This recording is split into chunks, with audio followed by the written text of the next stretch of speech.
Hello everybody, so I am back with another video. So this is the Chatty Author, and yes, so in this video for the lovely month of October, I'm going to be covering why folklore is important in fantasy. So during the course of the last several months, I have been either reading books on folklore from the Celtic world, which is typically where 9 out of 10 of my monsters come from, but also about other different types of things. Because my job is to try to make this world look as realistic as, or feel as realistic as possible.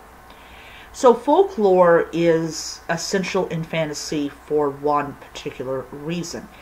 It gives a certain kind of feeling that you're not in the real world. Now, the only exception to this rule is the world of urban fantasy, where you can easily blend, the real world with the fantastic, with unicorns and fairies and vampires and dragons and all that type of stuff. I wrote a book, I think it was 20 years ago, about a world in which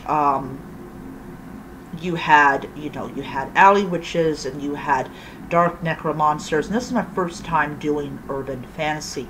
But once again, like with my horror books, they never were published and I ended up losing the manuscript.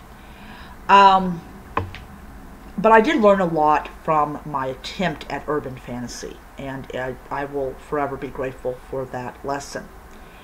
So when we talk about folklore, and we go and say, okay, we're going to read about all these different folklore and different cultures and their folklore and their monsters and their heroes and all that jazz. Probably the one that has the most monsters, it seems, happens to be Greek mythology. Every time you turn around, someone's being turned into a monster. The creatures that I put into my book are kind of a little warped on mythological characters, mythological creatures.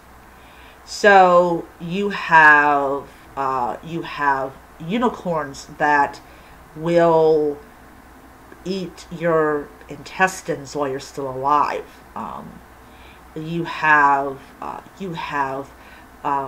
ghouls that live under children's beds, and literally, like, if they put their hand out, they get their hand eaten while they're asleep. So these are entities that plague the empire of, or the country of, or the kingdom of Aquitaine and her subjects. And while she's away, and she has Hadrian stay behind to ensure that nobody tries to sit on her throne while she is out, and he has to do what he has to do as advisor, and of course as the one that hears the Gissa reports of this is what's going on. So while there is that threat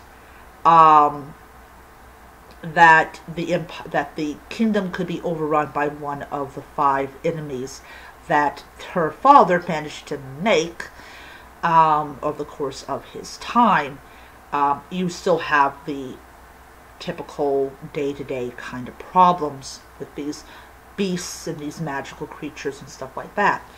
And then, of course, I introduce, I rename certain kinds of creatures that are in folklore. And but you can read from it and go, oh yeah, I know where that is at, or what kind of creature that is, because it's in this one. But I think that folklore gives this kind of richness to the subject. It really adds this fantastical aspect to what you're reading. Because you can be reading a book about a 21-year-old girl, 21-year-old woman who has big long bat wings and she flies to work. It's unusual. It's fantastical because, oh, she's got bat-like wings and she flies to work. And it's a little quirky thing. But if you have like vampires that own nightclubs, or you have the guard dog is actually a unicorn that, you know, that essentially is blind, you know, doesn't have eyes, and it's fantastical. It's, you know, you have the courts and all that jazz. So folklore is, I think, so brilliant when you integrate that into a story. And you're like, okay, yeah, like, and I'm going to mention Roland. Roland did a lot of research on folklore, on the types of creatures that she was going to put in her books. And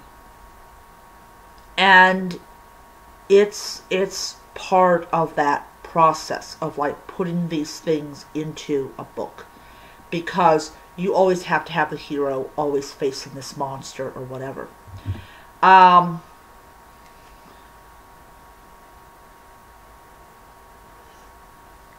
So yeah, it is. It's a wonderful and absolutely beautiful process. And as Alyssa goes through this to try to get this sword, she encounters more and more of these fantastical creatures, and either they're good or they're bad or they're neutral, depending on who or what they are. So I hope that you enjoyed the video. I hope that it makes some form of sense, and I will see you guys around. Bye.